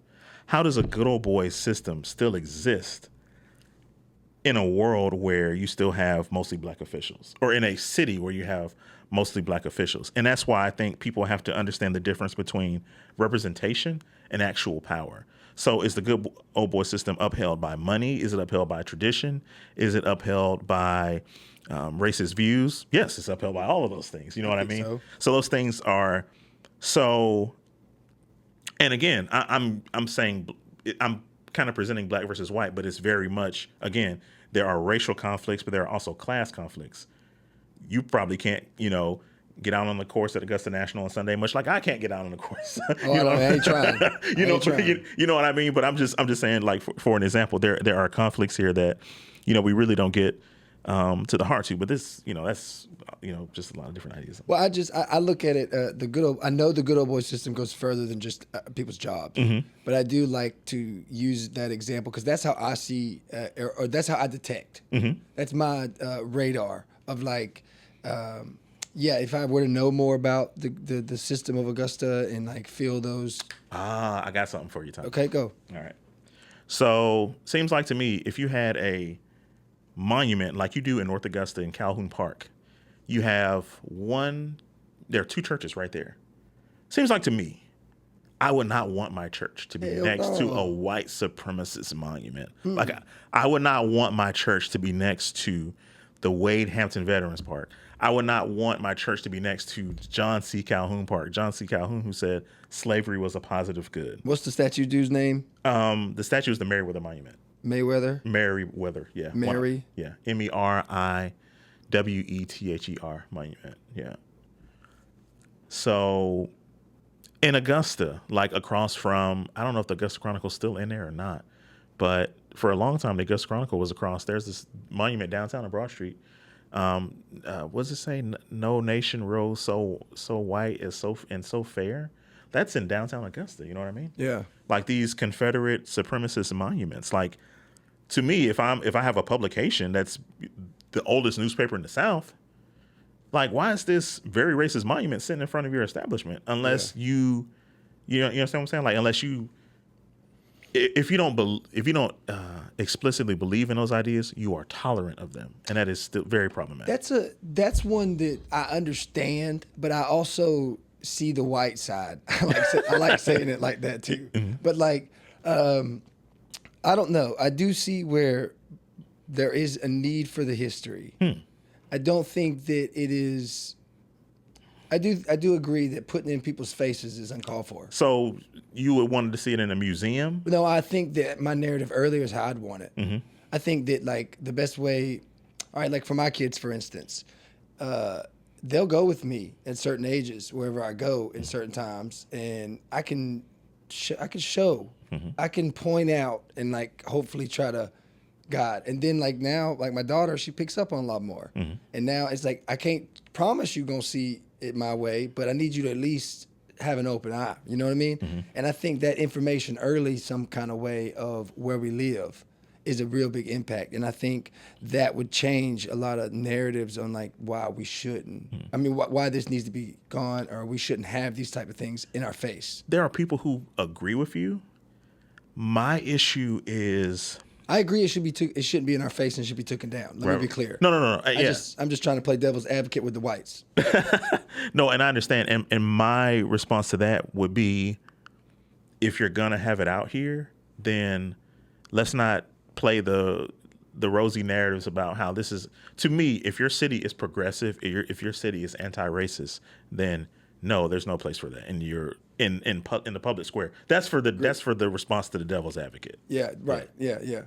It's weird, man. I didn't know all this stuff was like out there for us to go look. I go to my little areas around North Augusta, but You drive past it all the time, and most people do. that's the craziest part. And like we've seen these situations happen with statues in the past. I know that they have changed some names on cities and streets around town. Mm-hmm.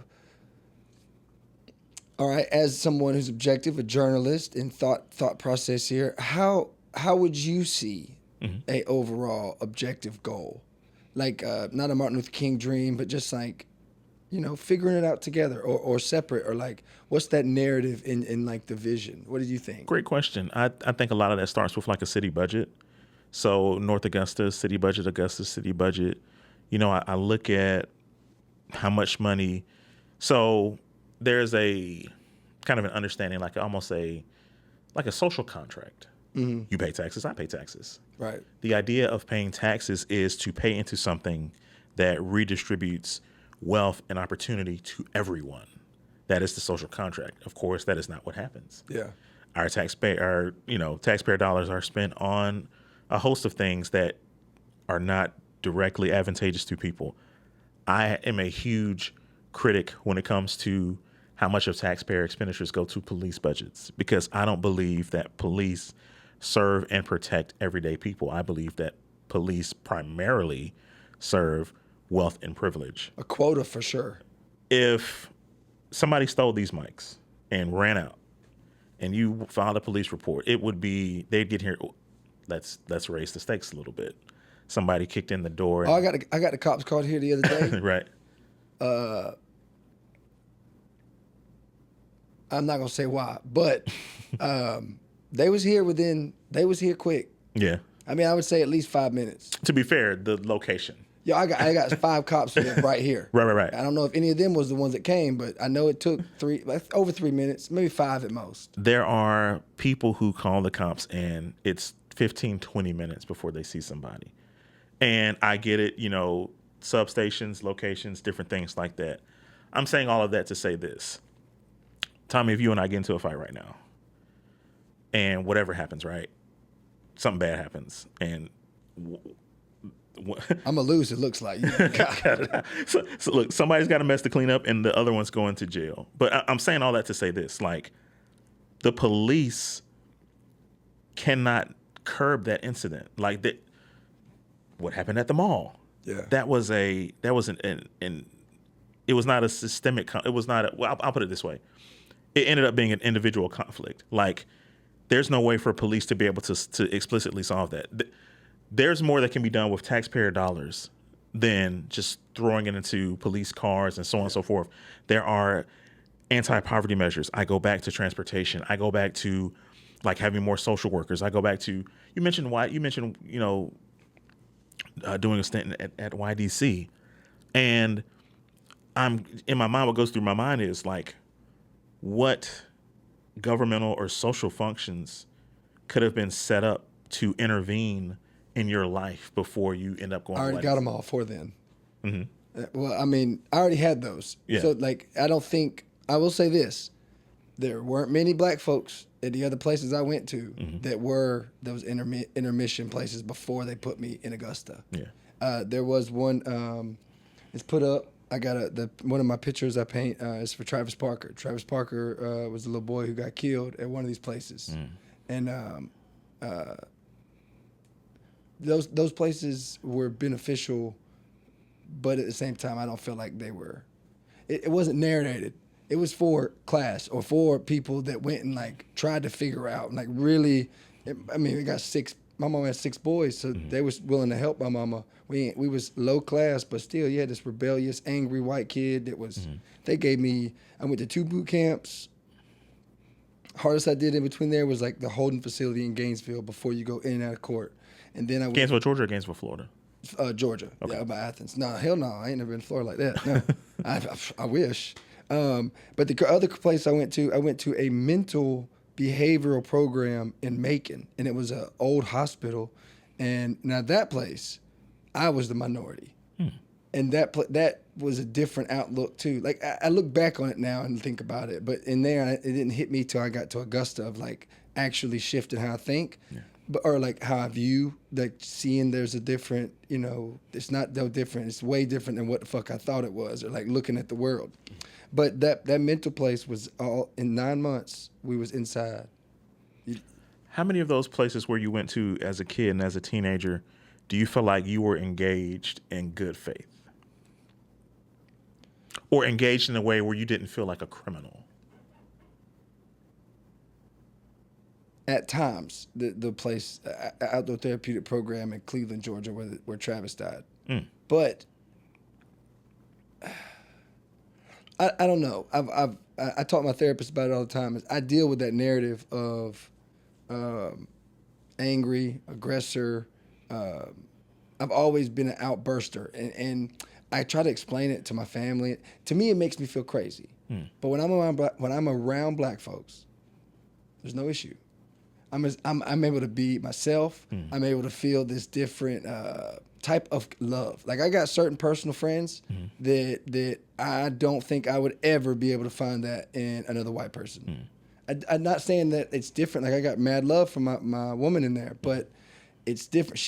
I can be whoever in front of her. I can be myself, and that to me is more impactful in a relationship and all this stuff. But you didn't get that in those places. You got narrated because of what you keep presenting, and then over the time, it's not as fun anymore because now they're there to prove a point. Does that make sense? Makes perfect sense. It was beneficial in the beginning, and it felt, but then if you can't learn, then now you're a problem. Right. And that's how they all ended up.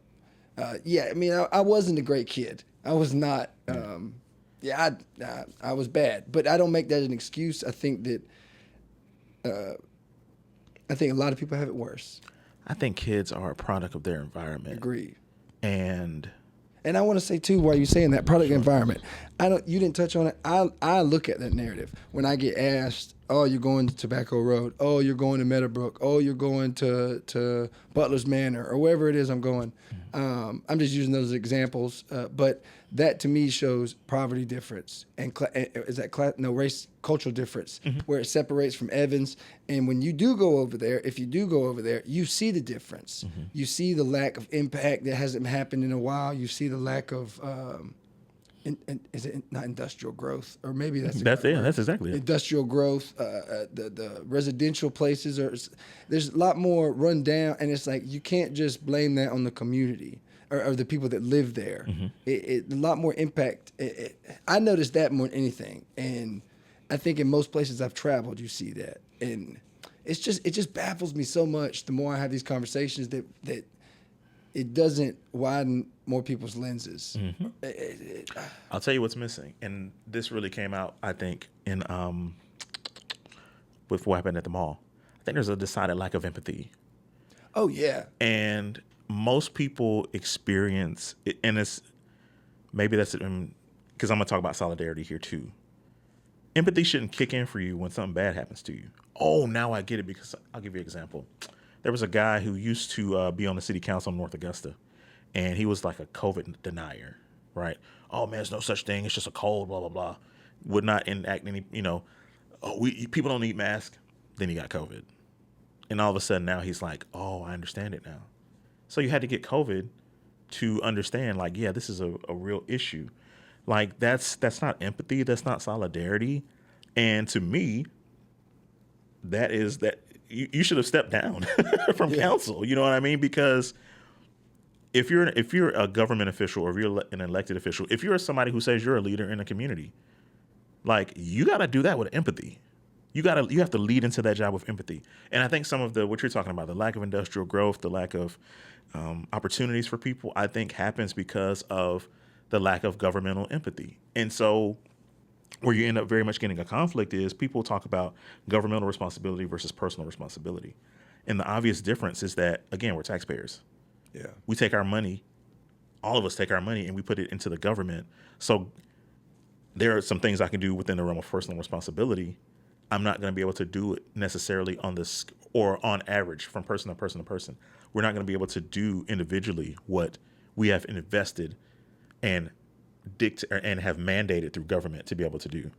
That's the responsibility of government. Yeah. Is to make life easier for everyone else. When that doesn't happen, or it happens on one side of town and not the other side of town, I think people have a right to say, hey, that's an issue. Yeah, we kind of dismissing us over here. Isn't that the Meadowbrook, the Butler Manor? That's Southside, right? That's that right? South Augusta, yeah. Yeah, Southside ain't got no Chick-fil-A. There's how many on Augusta side? On the other side? Come on now. Like, it's shit like that you could clearly see. You got old restaurants. You got a lot more, I feel like, entrepreneurship. Mm-hmm. You have a lot more actual creativity and different. I don't know how many beauty stores are over there, but they got so much stuff going on in some of those shops. Mm-hmm. You would be amazed at what you could find over in Southside. And it's just, but those small things that we see visibly around the mall, around Evans, you see all this uppity up, and like, it's not a spread out love, is all I'm saying. Right. I do appreciate you talking to me. Now, there is one section I want to talk to you about it, because I touched on it a little bit, and I see it here, and I haven't got to it necessarily. Okay. But you have talked to your son about all this, right? You have a article you wrote about it, and I want to touch on communicating personally with your kids. Mm-hmm. If you want to tell me about how that is for you, because It's different from me and my perspective with that. Man, so shout out my boys. They're 7 and 4. I mentioned earlier, fatherhood's the best hood, and I'm doing that thing you're doing. So I'm thinking about all the cool moments and things that they like and I like, and and just. But this is really about like tutelage and. This I'm gonna hit a man. What? Hold up now. Tutelage. Okay. Tutelage. And you can spell it. God damn. Basically teaching your kids, man. I got you. Tutelage. I'll get it. I'll look it up after. I always try to lead with love with my kids. So I don't spank my kids. I try to be very patient with them. And for me, it really comes out of I would imagine you got whoopings growing up. Hell yeah. I got whoopings growing up. You know what I mean? And I'm for it. you are. Hell yeah. So- Mine smears shit on the door, bro. Oh, he's getting his ass whooped. There's a book that changed like my life and changed my view on that. It's called Spare the Kids by Dr. Stacy Patton. So a lot of us are told growing up what? Oh man, I'm just fine. I got whoopings and I came out just fine. Actually, you didn't. Spankings actually increase. I think it's the cortisol. Yeah, something like that. Cortisone, cortisol. Cortisol, and it affects like your ability to critically think. Oh shit. And so for me, like I want my kids to be. We've been saying the whole show, you're a free spirit. Like I want my kids to be free spirits. I want my kids to be critical thinkers. And that's not to say that my kids will lack accountability. It's simply to say that I think if you really go back and think about your childhood, like some of the stuff you got whoopings for, like you basically got whoopings for because of like your parents were trying to control you, or your parents were, I don't have to listen to. They treat it like it was a terrorist negotiation instead of just being like, you know what, this is a kid. Like if my kid won't stay up an extra 10 minutes, you know what I mean? Because man, this show is really good, or we're going to finish this race on Mario Kart. That's cool, man. I got to make sure as a parent that let me get this cycle started a little bit earlier so that game of Mario Kart ends at 7:30 instead of, you know what I'm saying, like 8:30 or 9 o'clock or whatever. You know what I mean? I think it's incumbent upon it's my responsibility to make sure that my kids have a schedule that I put my basically, and going beyond the schedule, that my kids have what they need for me to be successful. Yeah. And that's a huge part. So yeah, I'm clapping it up for you, Chris. You got me beat. I'm trying to get there. But here's the thing too, is that requires so much of your time. And I really do think leading with love is the solution, man, because you're not gonna get everything right as a parent. And what you realize, like when you think about like how your parents did things, like I can't speak for everybody, but I can speak for my parents. My parents did the very best that they could. Mine didn't. I mean, I think they did. I say they did, but it was not a healthy environment. You know what I'm saying? Like, and they made mistakes. I'm gonna make mistakes, but I'm always gonna lead with love when it comes to my kids, bro. And I think even if we, like, I try to get there, and I am there. I don't just downplay my fatherhood because I'm a great father, but I do. That is a goal we all want to have with our kids, to be able to not take those, because I don't like doing it sometimes. Yeah. But I'm not gonna have this man smearing fucking pink eye all throughout the house. It's not happening. But there are ways to regulate that behavior. You know what I mean? Like my kids, like I'm trying to think about something wild. Like my kids. So my oldest boy, he really like aims to please. You know what I'm saying? Like I don't want to say it never does anything wrong, but the younger kid, and shout out to baby boy, he has what I call a sense of like extreme justice. He reminds me. So I have two brothers. I'm the oldest of three. My middle brother passed back in 2021. My brother James, and my brother Condolences. and my kids. My kid brother's Denzel. He's doing extremely well. My baby boy reminds me of my brother who passed, because like he reminds me of you in some ways. Oh, but You strike me as a person who believes in extreme justice, like fairness, like if that person got 2 pieces of candy, I want 2 pieces of candy. Like that's fair to me. You know what I mean? And I'm going to that's how I'm gonna do business. And that's how my baby boy is. My baby boy is like, well, the oldest one did this, and it doesn't matter that he's 3 years older than you, and I want what he got. You know what I'm saying?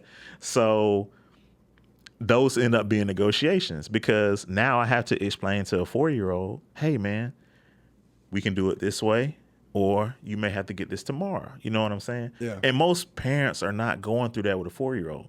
You scooping them up, you throw them over here, or do it. You know what I'm saying? Like, but I'm carving out that time, man, to, and I'm leading in a way that, because I understand 4 is gonna be 14 before you know it. You know what I mean? You dang right it will. And I want my kids to be comfortable enough around me to feel like, hey man, we can trust dad with anything. We can trust dad with things that we're going through, but we also at the same time we respect dad too. You know what I mean? Like I'm not a pushover. I'm just saying that, you know, everything with your kids is not a terrorist negotiation. And there are, man, oh my gosh. So I'm always taking my kids to the playground. You know, I'll come across parents who curse at their kids. I don't want to call it a confrontation, but I do it. Don't get on mad at me. well, here's the conversation I end up having.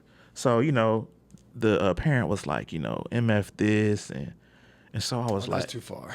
But Adam is Adam. Nah, not Adam. So I was like, excuse me, you know. I said, you know, you can't talk to your kid like that. And they kind of sobered up. I was like, now if your kid talks like that at school, of course the kid's gonna be in trouble. Yeah. And it's gonna come back on you, you know. So we had that conversation. It was a really constructive conversation. I'm kind of getting to the age where I was apprehensive. I was, you know, hesitant to have those conversations, like, you know, in my 30s. But man, I'm 42. I'm kind of getting to the age where I'm just like, hey man, because to me, and to be clear, parent can easily go home and continue to cuss that child out. Yep. But I'm just like, hey man, you know, I feel like this is who I am essentially, you know, as a journalist, as a person. Like, I'm gonna speak up against things that I just think are societally wrong. And I think whooping your kids, I think cussing at your kids, I think it's societally, I think that's wrong, man. Yeah. Yeah. Yeah. I feel, and I don't want to take away too, because I want to know, how is this conversation though? I know you wrote about this. Oh my bad. We gotta get I want you to tell me, because I want that's a different thing that I could never experience as a father. Got you. So I don't know how to explain that security and safety to a kid. So I think kids identify more with what you do than what you say. Growing up, I heard this line, not necessarily from my parents, but it was kind of this idea, like, do what I say, do as I say, not as I do. And I think that's very dangerous rhetoric for a parent. I think kids are visual learners. You know what I mean? So kids are going to do what they see. Yeah. My kids do what they see. So if there's safety and security in the things that I do, then they're going to experience that safety and security. So now when I say, I love you, son, it affirms how I've already been treating you. You know what I mean? So it's more so like, you know, just that's time you're not, you know, spending time with your kids. That's time you're not getting back. You know what I mean? So just as much as you can be around them, you know, I'm always like trying to keep my kids off the, you know, like I'm a gamer. So I play Nintendo Switch or whatever. So the kids will play like, you know, Mario Kart and, you know, different games, whatever. And that's cool. But I'm always trying to get my kids out, you know, out and about, you know, walking, going to the playground, getting them active, getting them, you know, just really acclimated in the world. They always go to the playground. They're playing with other kids, man. Like, just kind of, you know, social skills. Like, to me, that stuff is like, it's so important to me. But you're talking about specifically. So I wrote this story for the Christian Science Monitor. I took a family vacation, my wife and my two boys, and we actually went to the Great Wolf Lodge. So we was hanging out at the Great Wolf Lodge in LaGrange, Georgia. And it's about an hour and some change from the legacy sites in Montgomery, Alabama. And for those who are not familiar, the legacy sites is basically these 3 different locations that deal with kind of telling the truth about history in America. So they, you know, one of the sites is a Freedom Monument Sculpture Park. It tells the story basically from Africa to the transatlantic slave trade to basically emancipation. There's a museum that gets into that similar story, and there's actually a very haunting. They use pillars for all of the lynching victims in the country. And Tommy, oh my God, it's so many, bro. Oh, and it's harrowing because you'll see them for like Augusta, Georgia. You'll see them for, you know, like these towns that you like kind of drive through and you've never thought. Why come that should be something that if you're going to keep this statue up, why can't you have the accountability behind it statue right next to it? That's a great question. Honor the ones that were killed or in injustice throughout their days. That should be. It's so interesting because there's actually with the Meriwether Monument, there's actually. I didn't mean to get us off track. No. We're gonna come back to that for sure. No, so there's actually a monument. I call it the real Hamburg Monument. That's actually adjacent to a church that not only recognizes Thomas Merriweather as a victim, but also recognizes the black militiamen who were killed. That when you saw the video, That's right. Yeah, yeah. That's where I did the video from. Yeah. So, and I wish that was the monument that everybody saw and came to. But again, that gets into really like small town politics. Yep. You know what I mean? How much impact this really need to have? Where's it really? I mean, that making minimalized, and you don't really look at the comparison of what you're actually promoting. Right. But to me, that also goes back to like, you know, kind of representation. It's like, okay, you have these elected officials, but how much power do you really have? Like, do you have the power to say, well, actually, we're going to move this monument out of, you know, we're going to move it out of the public square. Do you have the power to enact that?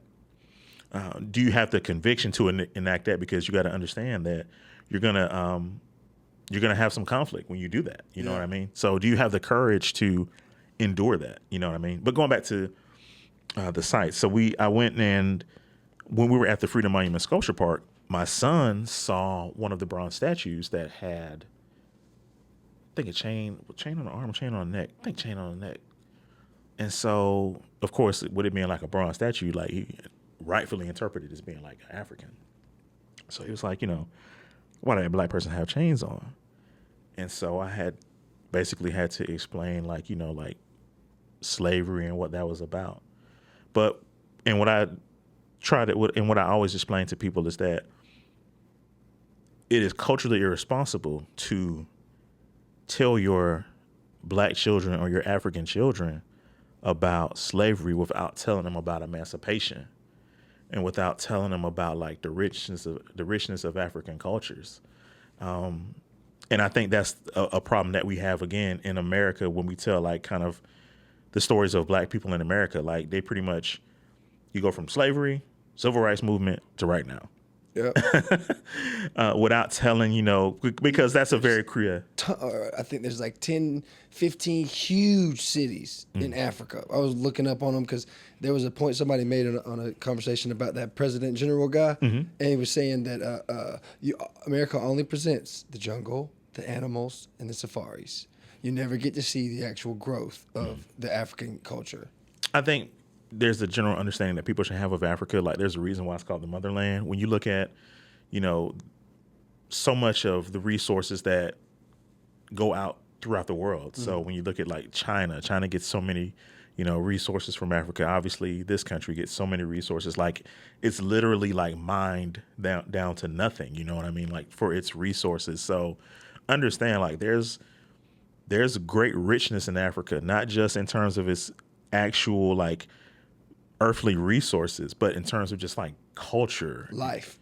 Absolutely. Yeah. You know what I mean? So I keep getting a sidetrack. I know if you want no, you good. No, but no, I'm basically just saying that I'm always honest with, especially my older son, because he's 7. You know what I mean?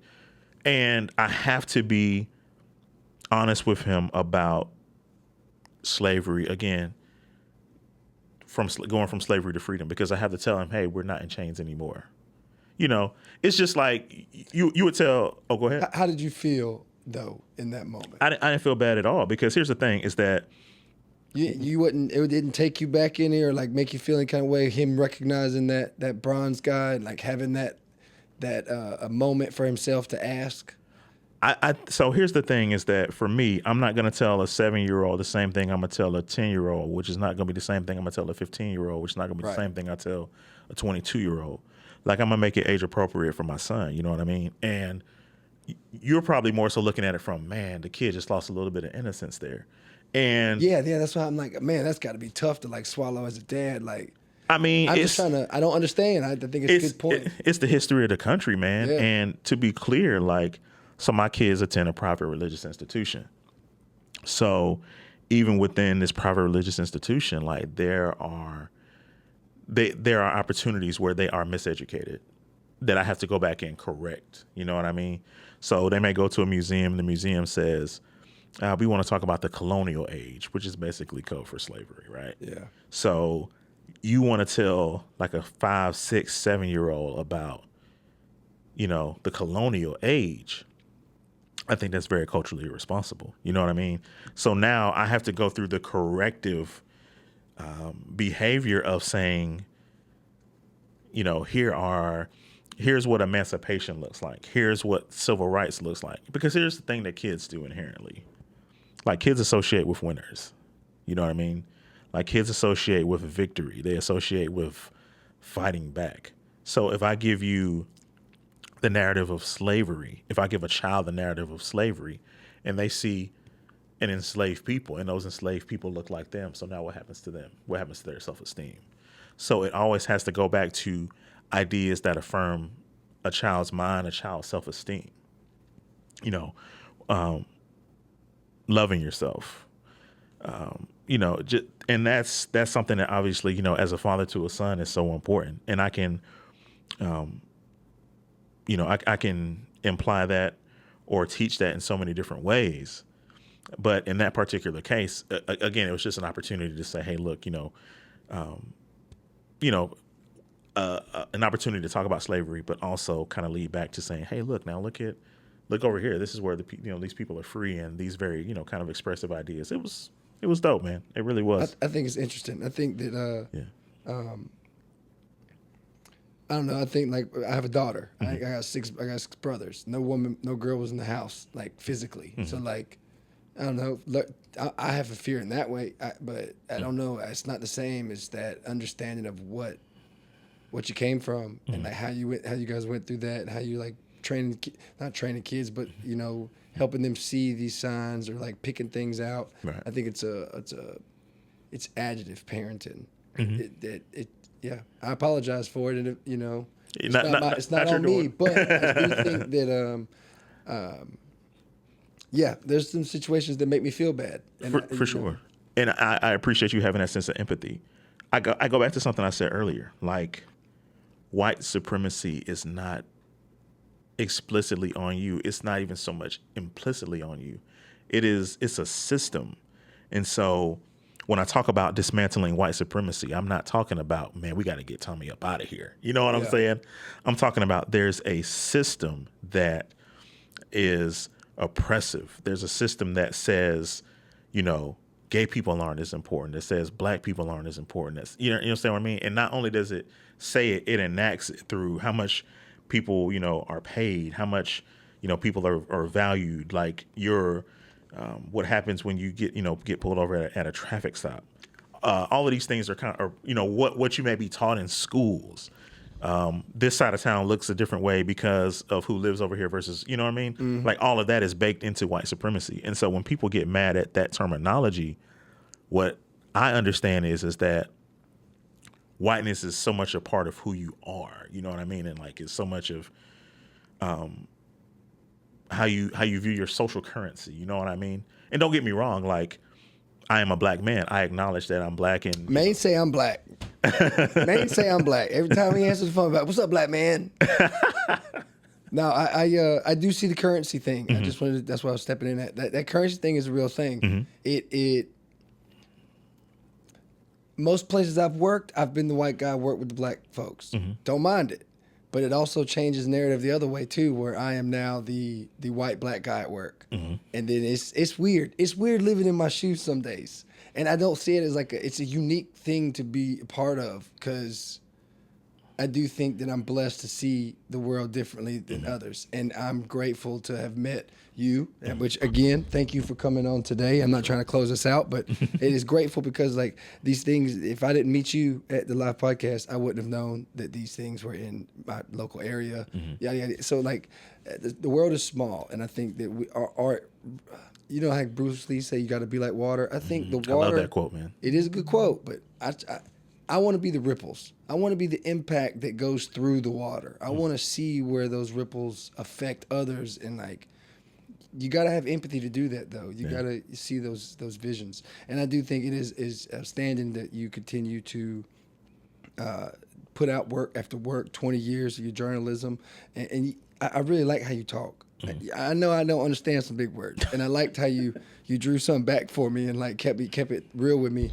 I want you to have the floor to like speak about anything you want to. Please let them know where they can find you. Sure. And we'll go from there. No, that's cool. So mostly on Facebook, Makin A Difference, Makin A Difference. I want to say it's facebook.com/Makin A Difference. My last name is Makin, Makin.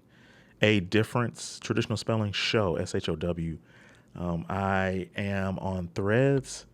I'm trying to think if I got it under Difference Makin or Making a Difference show. I forget.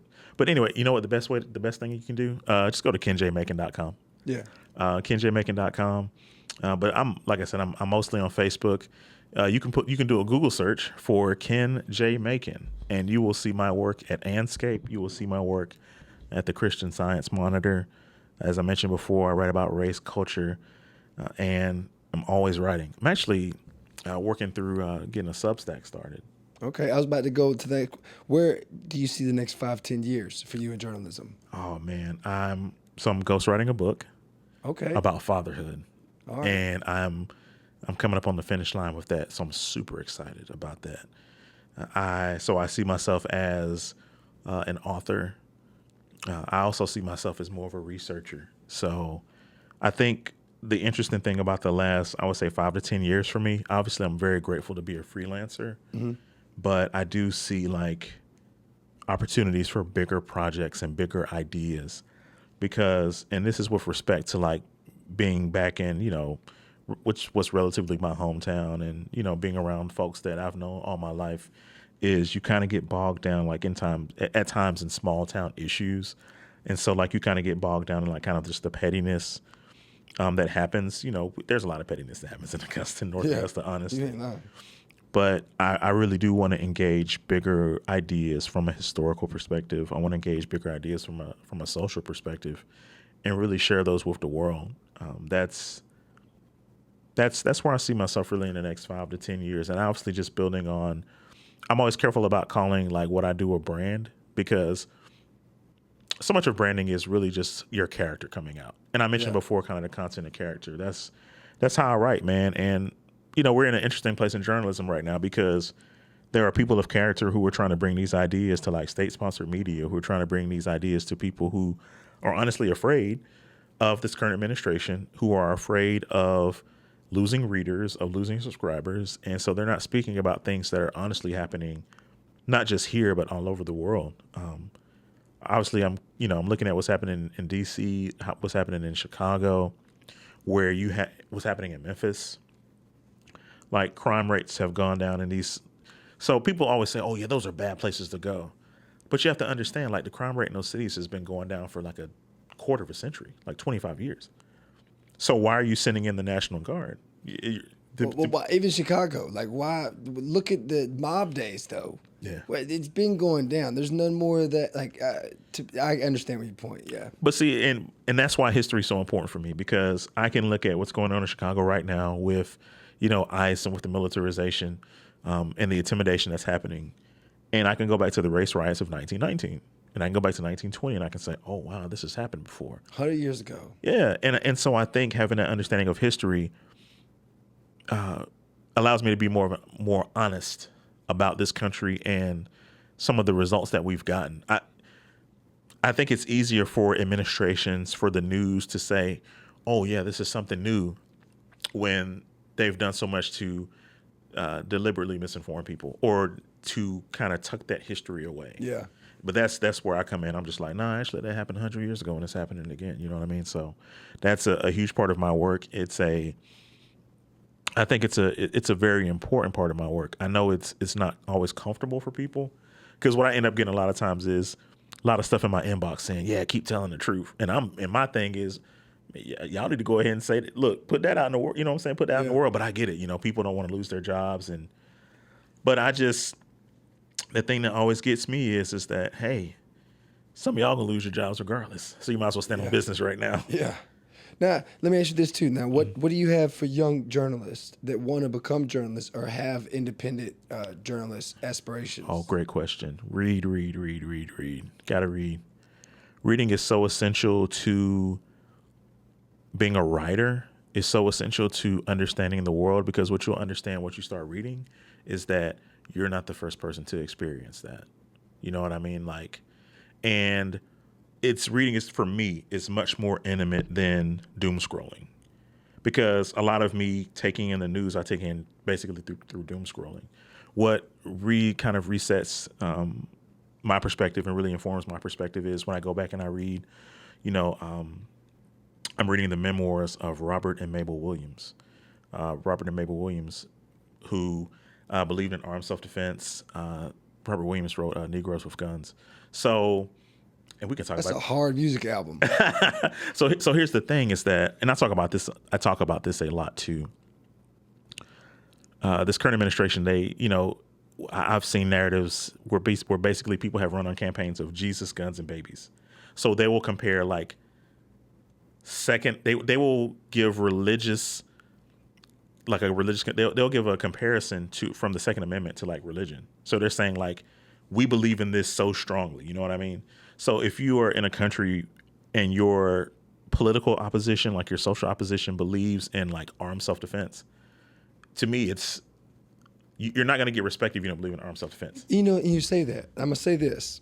I don't know if I'm 100% accurate, but I don't believe that Christianity, you're supposed to be like self-defending yourself. It's not a narrative in the Christian, is it?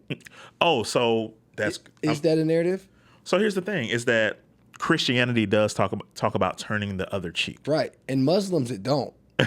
in our religion, and it's crazy that in Qatar and all that, they don't have violence. Right. They really are like strict about that shit. Mm-hmm. But yet in our religion, if you strike someone, you're allowed to strike them back. So here's the thing is that it's weird how that plays out in my mind. But like, hey. I think, so here's what, and Maine talks about this too. We talk so much about Maine. Maine's probably going to laugh when you go. He always thinks, let's on my dick. On my dick. God damn. He texts me up. I'm trying I can't text him back yet. But a term that he uses is pick and choose. And so I think picking and choosing is a good example to talk about when we look at like religion, because I really do think people kind of pick, hey, I like this part of the religion. I don't like this part about this religion so much. What I want people to really understand about the religious experience of Black people here is that you were brought over here in bad faith. Yeah. So there wasn't no good intentions. There's a culture that you left behind that I think people need to try to tap into as much as they possibly can. But I also think it's important to understand the endurance of people who took on a foreign religion and made it their own. Yeah. And to be clear, like there was Christianity in West Africa, but I think the incarnation of religion here and like what it means here to, when people say like the white man's religion. Well, you say own. Hold on now. I never believed Jesus was white. Okay.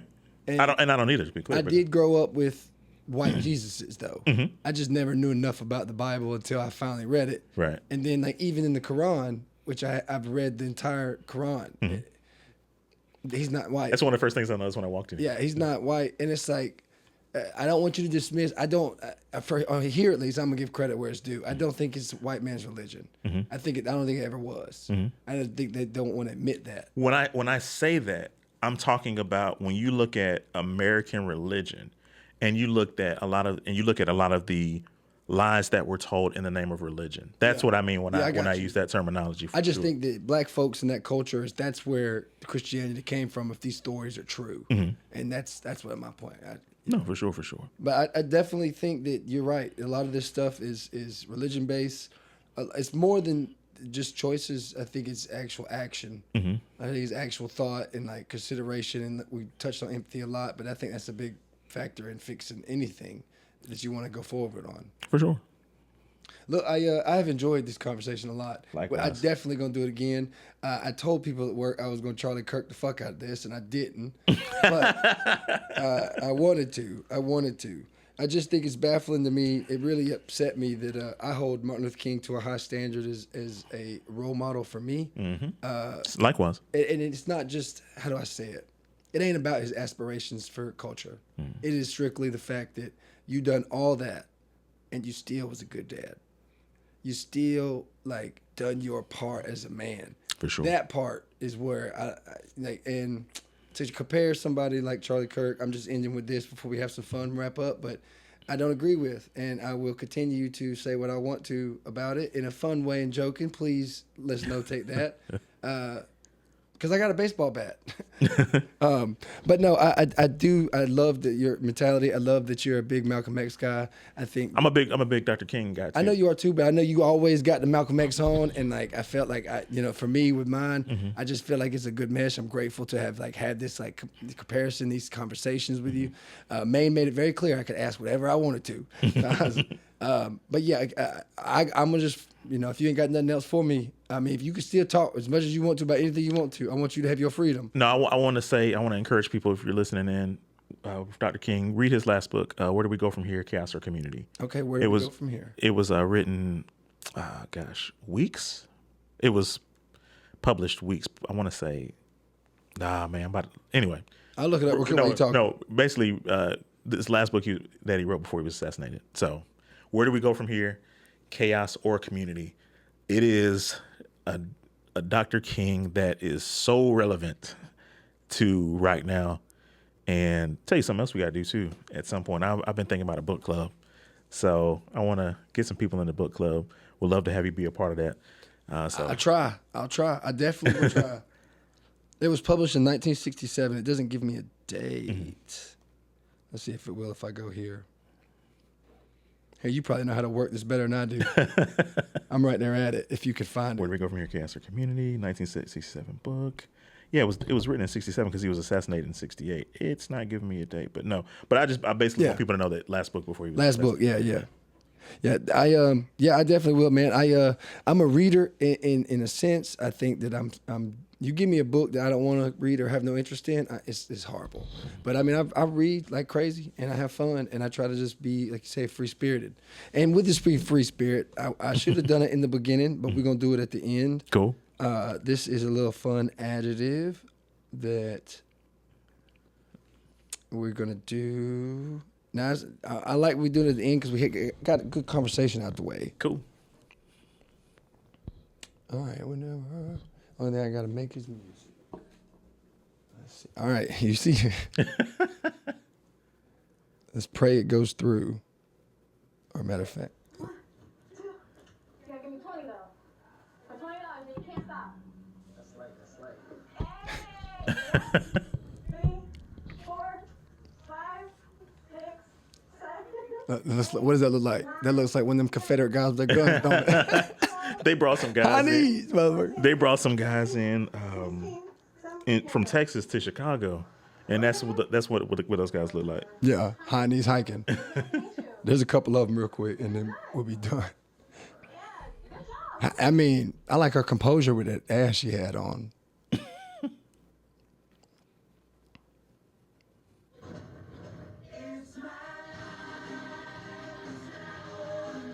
Oh, wow. That's an ego trip right there. You think you got it, and you think you just going to That's crazy. Judge your platforms. Judge your platforms. I think I know. Oh, yeah. Yeah, this is for the 8 ball, but if you come out in the house, I'm going to give you $100 too. 8 ball and $100. All right, come on. Nice, clear. I don't believe you're going to do it. That's what kills me every time. He goes, ah! This is a lost episode of DBZ. Yo, he's fine. This is amazing to me. And for 8 ball and $100.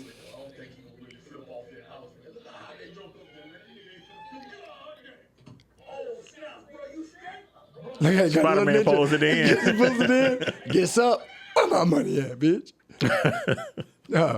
The shit I find on Facebook, on Instagram and Facebook is baffling. Which one is it going to next? Oh, yeah.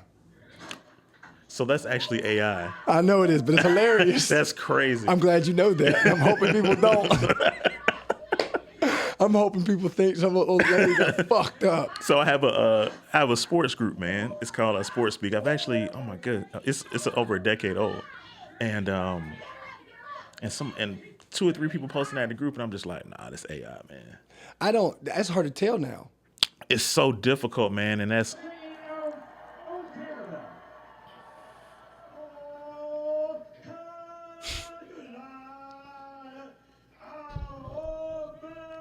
sponsored by Tylenol is crazy work, man. This is all out of humor, okay? No, I understand. That these people, I'm just waiting for people to come after me. They coming after that one. Oh, there's one worse. This one's my favorite.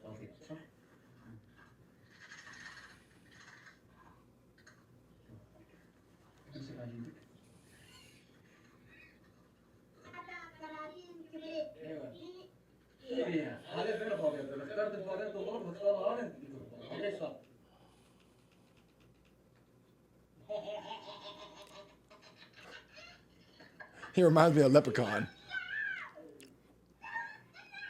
Blam. It's a little immature. It's a little immature. I would do it with my kids, though.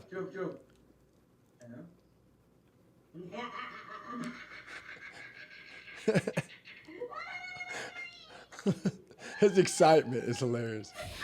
And the whole time, well, I ain't gonna spoil it.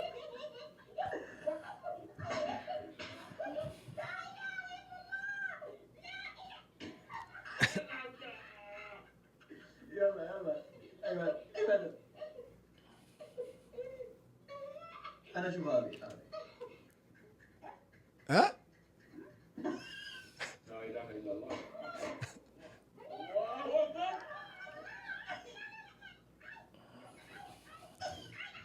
That's one friend I never got to make. Was a little friend. Well, you. I mean, we friends now. Yeah, we are. I'm saying I didn't get to make friends with a little person. I've always wanted to find one. I'll catch them like Pokemon. No. Huh? I wish there was a device for it. I shouldn't have recorded this. I lost track of it. Okay. This is the last thing. Okay. I got to get where I need to be. I just can't see my screen well on here. Ah, fuck. I'll erase all this. So this is definitely a white community. It has to be. Mm-hmm. I'm going to let them go take it from here. This is another podcast. I'm not going to shout them out. I'm going to give a fuck who they are. I'm just crazy they found it. Legacy Park in Brambleton, Virginia. And I think whoever planned this community had serious beef with their boss. And every time they showed them the plans for this huge neighborhood, they must have presented them upside down. The main area of focus here is obviously the park, which is an above average sized park. And you can see it the yet? design starts here at the pond. Okay, all right. I mean, No, yeah. yeah, I see it now. Which is apparently called the Best Brains. That's crazy. That's wild. This part much sooner than expected. Now moving back to the base, which looks a little overgrown, there is an elementary school across the street. And I'm not Isn't that sure crazy? That's what's insanity. allowed within 500 feet of an elementary school. So let's turn on the street view. Ross got veins. The bitch got veins. Like a huge. This is a real place. Look, that's insanity. That's awesome. It's not awesome. It's not. Real? That's a real thing. Look at that. That is wild. I'm not believing. Look, I'm not believing that's real. A fairly new subdivision. Yo, it's real. It's real. It's real. Hey, man, I thank you for humoring me at the end, my man, for real. Joy and a pleasure, Hey, man. I really appreciate this, for real. We're going to do it again. We're going to have more conversations. I look forward to it. Hey, man. Y'all check into another one, man. Stay tuned to the next one. Till next time. Peace.